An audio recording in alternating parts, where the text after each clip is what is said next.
Welcome to the Marriage Today podcast. I'm Karen, and this is Jimmy.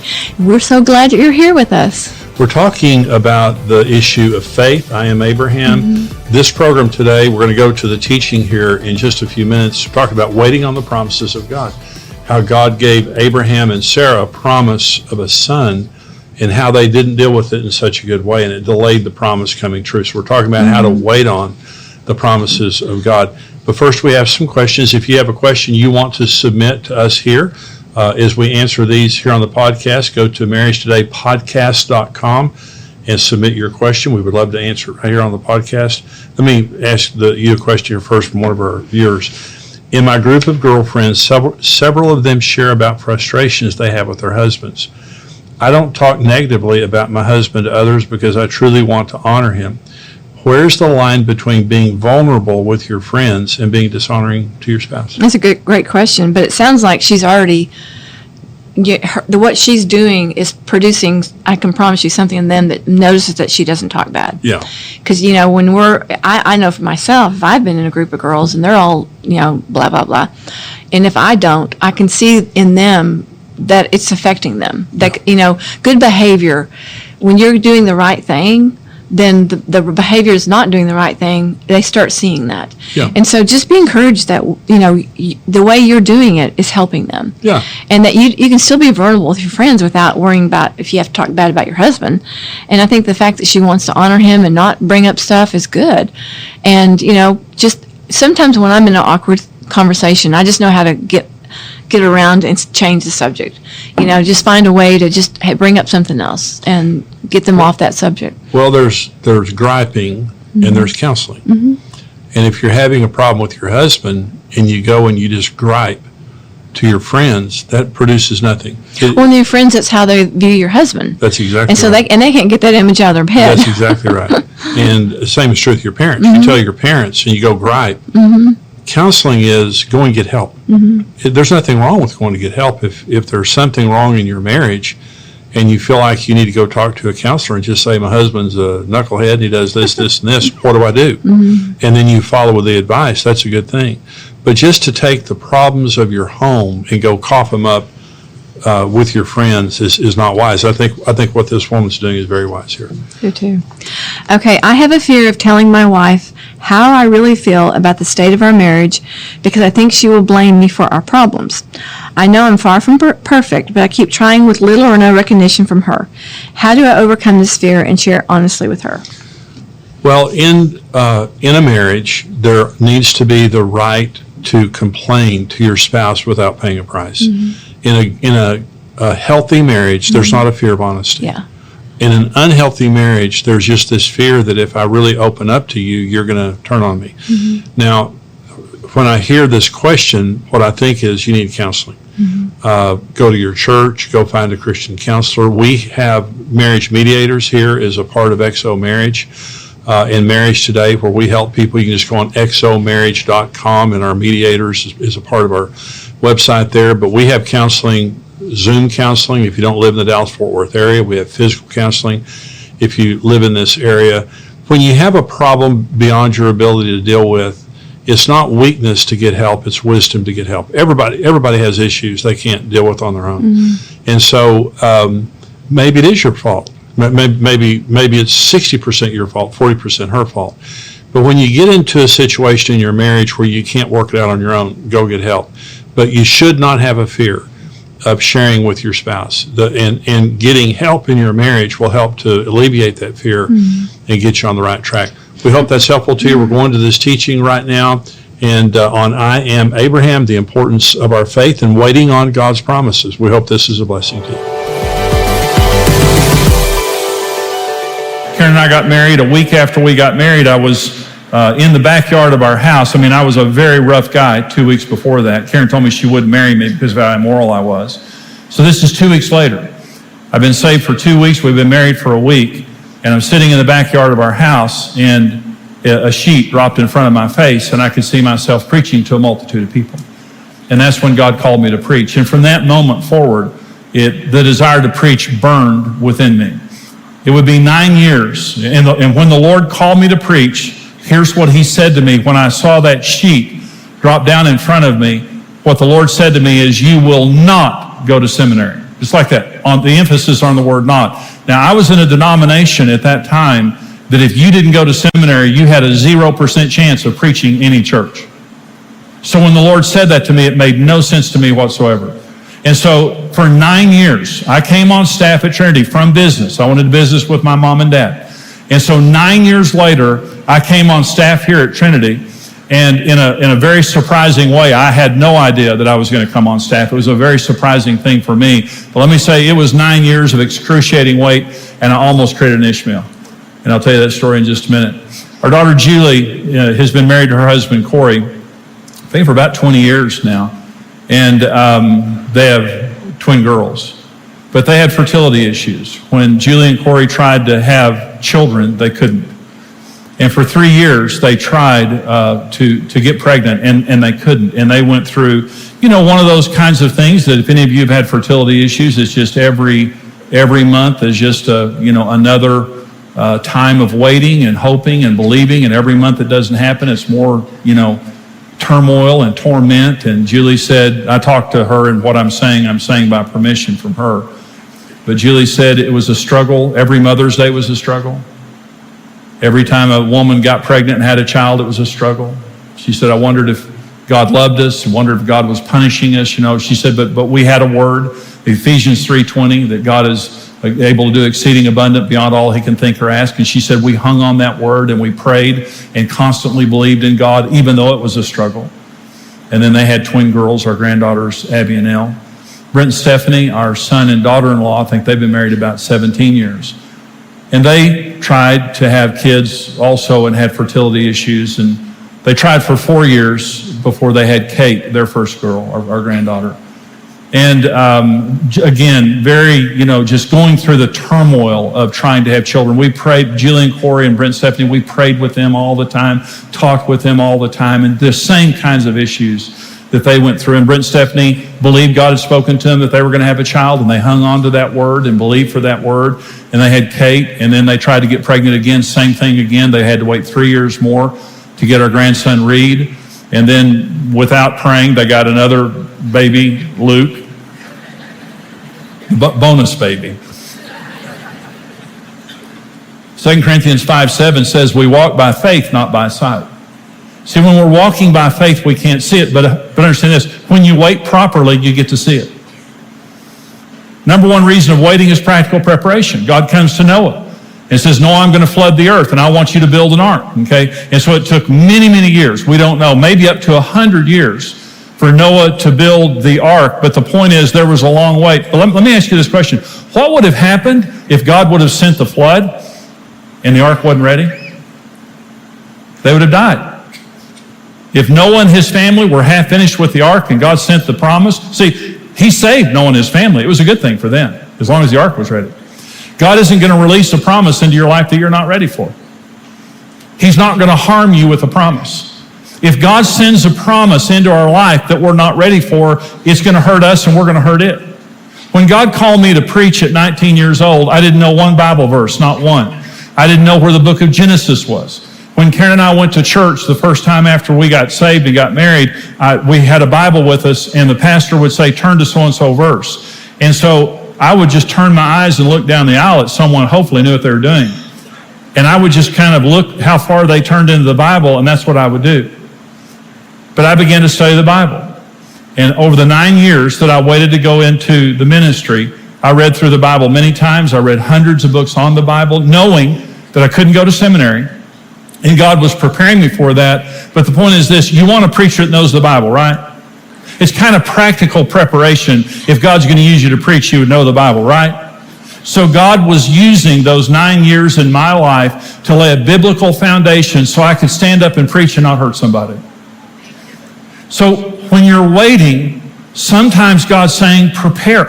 You're not prepared. It's just a very practical thing. If you want me to bring you a spouse, if you want me to take you to a higher level financially, if you want me to release to you, a greater sphere of influence, prepare yourself. What do you need? If I release that today, what do you need for me to be able to release it and for you to be ready? It's a very practical thing. And the Lord will speak those things to us if we ask Him. Number two, is character and maturity development. This is Joseph. God gave Joseph dreams at 13 years old, but he wasn't ready. And so at 13 years old, Joseph has dreams that his mother and father and brothers are going to bow down and serve him. Okay? Well, so Joseph at 17 gets the dreams. They're not fulfilled for 13 years. It's going to be at 30 years old that those dreams are fulfilled. Well, what is God doing in Joseph's life during those 13 years? Maturity and character.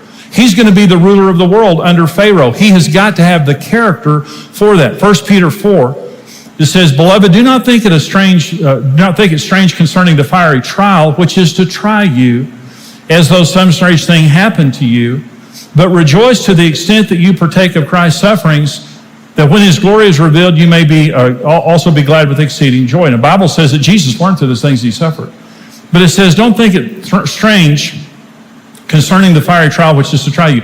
Let me explain the word try. It's also the word test. Okay. God doesn't test us so we will fail. The devil tempts us so we will fail. God never tempts us. God tests us to show us where we are. When God puts us in a difficult situation in life, it just reveals our character. It's like toothpaste. When you squeeze it, what's in there comes out. When we're in difficulty, what's in there comes out. And God doesn't want us to fail. It's like when Peter denied Jesus. Well, 40 days later, he is the preeminent apostle. And so he's not testing us to disqualify us. He's simply testing us so that we can see where we are and what we need to be working on. An example is Joseph had a big mouth. Okay, he was a good young man, and God gave him these dreams, and he had 11 brothers. So Joseph has 11 brothers, and he goes up to his brothers and said, "Yeah, I had the dream last night that all of y'all were going to serve me. I have 2 older brothers. I'm telling you, that's not a good idea." He had 11. That's not a good idea. You don't go to your brothers and brag that one day they're going to serve you. Don't do that. So they beat him up and throw him into a pit. Well, his mouth dug that pit. His brothers didn't dig that pit. His big mouth dug that pit. And one of the interesting things that happened when Joseph got thrown in that pit is he shut his mouth. And that's exactly what the Lord was saying to him. Now, I want you to listen to me. The Bible says in Proverbs 18, death and life are in the power of the tongue. Our tongue is disproportionate. Our tongue has a greater influence over our lives than any other member of our bodies. Okay. Let me say this. God's not going to bring you a destiny that you're going to destroy with your mouth. God was severe with me about my mouth. I destroyed my wife with my mouth. I destroyed my marriage with my mouth. I had a terrible mouth when Karen and I got married. And when I was angry, I would use my mouth against her. God was severe with me about my mouth. Why would God be so severe with me about my mouth? Because millions of people are going to hear my voice this week. Listen to me. God wants to use your mouth to heal. The devil wants to use your mouth to destroy, and you decide who's going to work in your mouth. And if you're believing for something great, if you're believing for something important in your future, this is a big deal. And when God comes to Joseph to prepare him to ascend the throne and to rule the world, the first thing he does is he gets thrown into a pit, and the Lord says, close it. Close it. Stop using that mouth to brag and to make yourself look good and to put other people down. You change the way you talk. Let me say, this was something that God did in my life. We say, well, why did God wait for 9 years, Jimmy, to bring you into the ministry? Number 1 was so I could just learn the Bible and prepare. Number 2, so I could learn to shut this thing right here. And when I open it, to open it and to speak as the Lord wants me to speak. And that was one of the most important lessons that I learned. Okay, so, but not just our mouths, our character in general. Our character is the foundation upon which God puts the promises, especially the bigger promises. And just like you don't build a superstructure until you build the substructure, before God builds up, he digs down into our character. And every character decision that I make is a step toward the promise. Every time that God is wanting me to make a character decision and I say yes, it's a step toward the promise. So we're not waiting on nothing. We're not waiting on nothing. Let me say this another way. When we're waiting on God, he's waiting on us. And many times we're frustrated with the Lord. We're saying, Lord, when? And that's what, when? When, Lord? Exactly, when? When are you going to make the decision I want you to make? I'm ready to give you the promise, but you're not ready. Your character's not ready. Patience in God's timing is another reason that we wait. A very famous waiter, Jesus, waited 17 years. So Luke 2, this is when Jesus turned 13 years old. He had become a man. So when they saw him, they were amazed, and his mother said to him, "Son, why have you done this to us? Look, your father and I have sought you anxiously." He said to them, "Why did you seek me? Do you not know that I must be about my Father's business?" They did not understand the statement which he spoke to them. Then he went down with them and came to Nazareth and was subject to them, but his mother kept all these things in her heart. And Jesus increased in wisdom and stature and in favor with God and men. So Jesus is 13 years old. His parents have come to Jerusalem for the festivals, for the feast. And Jesus, without telling his parents, stays back in the temple. He's 13 years old. He's a man now. He can make his own decisions, but he never communicates with his family what he's doing. So they find him. Any mother here can imagine how frantic Mary was. She is frantically searching for Jesus everywhere. They finally find him in the temple, and when they find him in the temple, they walk in and say, "Son, honey, what are you doing to us?" And here's what Jesus said: "Why did you come looking for me? Don't you know that I must be about my Father's business?" Really? Wow. Sounds like you're needed right now. 17 years later, Jesus goes to the ministry. His mother says, "Come with me." Just like this, standing at the edge of the temple. Women couldn't go in. Looked at mothers give you that could scare the devil out of the devil. Jesus goes home for 17 years. See, sometimes the reason that we're waiting is we're not going God's speed. Listen, when you're driven, it means God's not in the driver's seat. When you have to have it, it means God's not a part of the process. I was so impetuous. When God called me to the ministry, I wanted it right then. And so God said, "You will not go to seminary." And I thought, okay, that's right. I can process that. I'm not going to go to seminary, but whatever. So one day I was watching, it'd been like 5 years later. I was like 24, 25 years old. And I was watching TV, and it was a church service. It was a church in Oklahoma.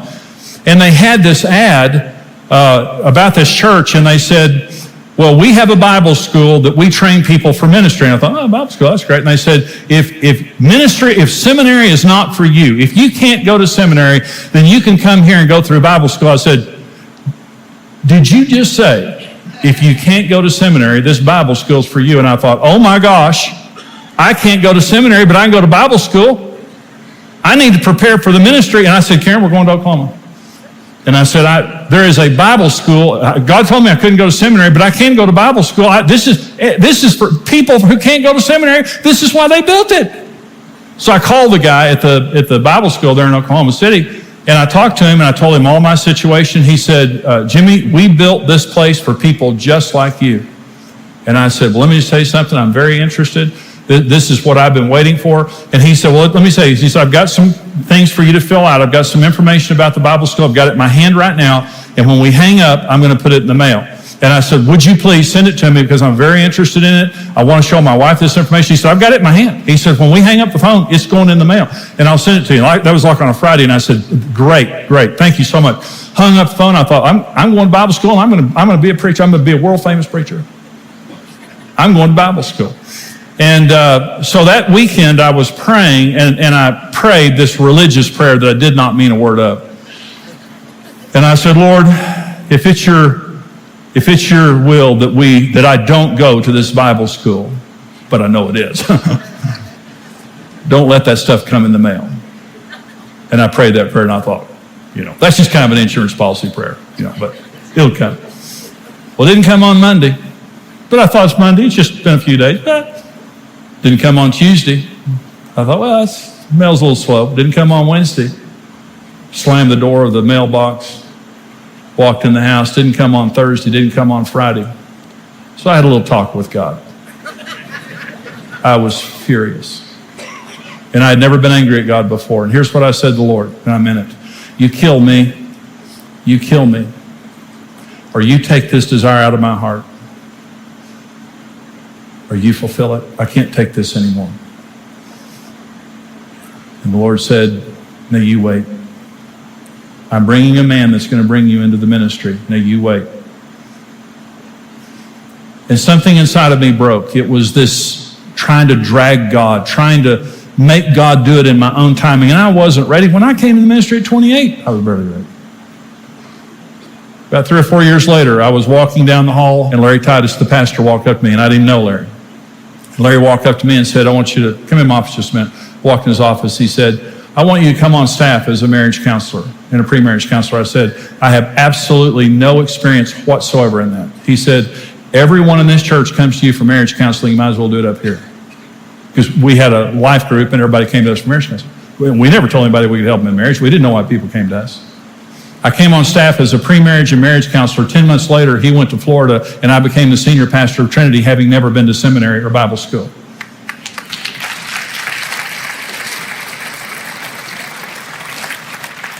But when I was walking down the hall, he talked to me. I was still desirous of ministry, but I had died to this impetuousness. Listen, God's pace is peace. You can't drag Jesus. You can't hurry God. And if you're trying to hurry God, it just proves you're not trusting him. What was Jesus doing? Resting. Resigned to wait. Oh, he wanted to go into the ministry. But I'm saying he was resigned to wait.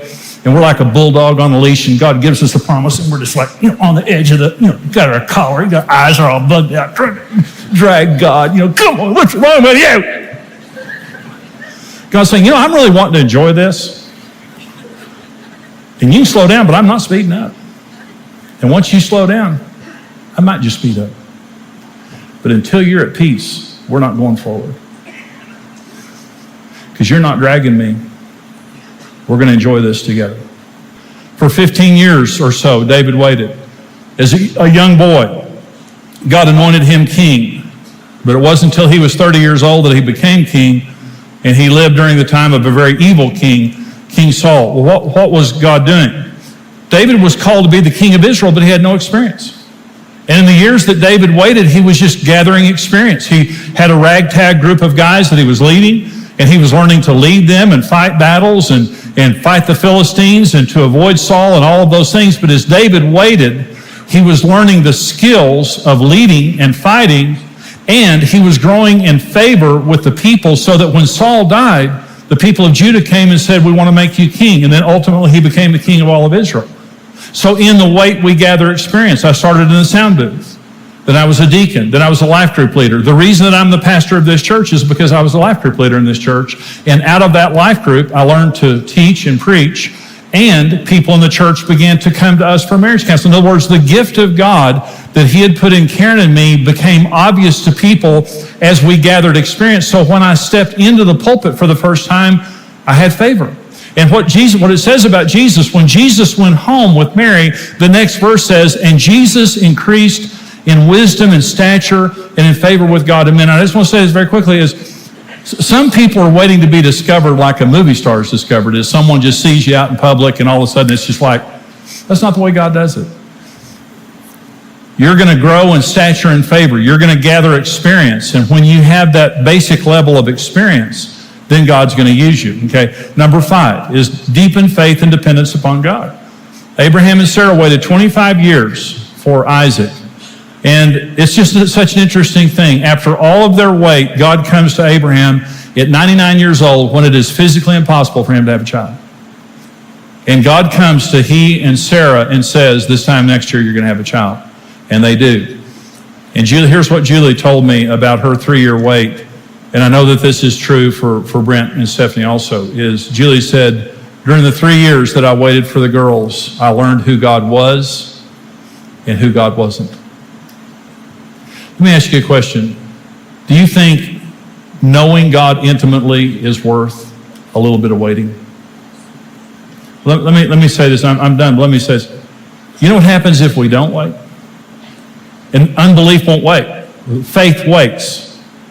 But when you don't wait, you're not prepared. When you don't wait, your character is not prepared. When you don't wait, you don't learn patience and to wait on God and to trust in God's timing. When you don't wait, you don't gather experience and favor to the right degree. And when you don't wait, you don't have the same relationship with God. And I'm saying, God's always waiting on something. He's never waiting on nothing. And he's not passively waiting, he's actively waiting. And let me close with this comment. He's for you. He's for you. God's not against you, he's for you. Abraham lied. I mean, big lies that sent his wife into another man's house. Abraham created an Ishmael. He stepped out of God's timing and created an Ishmael. And at the end of all of it, God was still for him. And God still brought the promise to pass. You say, well, Jimmy, I've sinned. So have I. Jimmy, I've created some Ishmaels. So have I. Okay.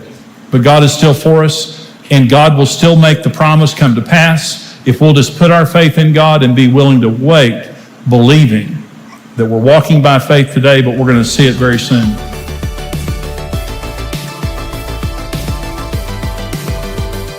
Hey, this is Brent Evans with XO Marriage, and I want to thank you for listening to the Marriage Today podcast. We believe your marriage has a 100% chance of success if you do it God's way. If you enjoyed today's teaching and want to keep learning, hey, subscribe to the Marriage Today podcast and take some time to leave us a review. Your reviews help us spread the word and can encourage someone else in need. For more great marriage content, check out xomarriage.com, where you can see all of our marriage building resources, articles, and live events.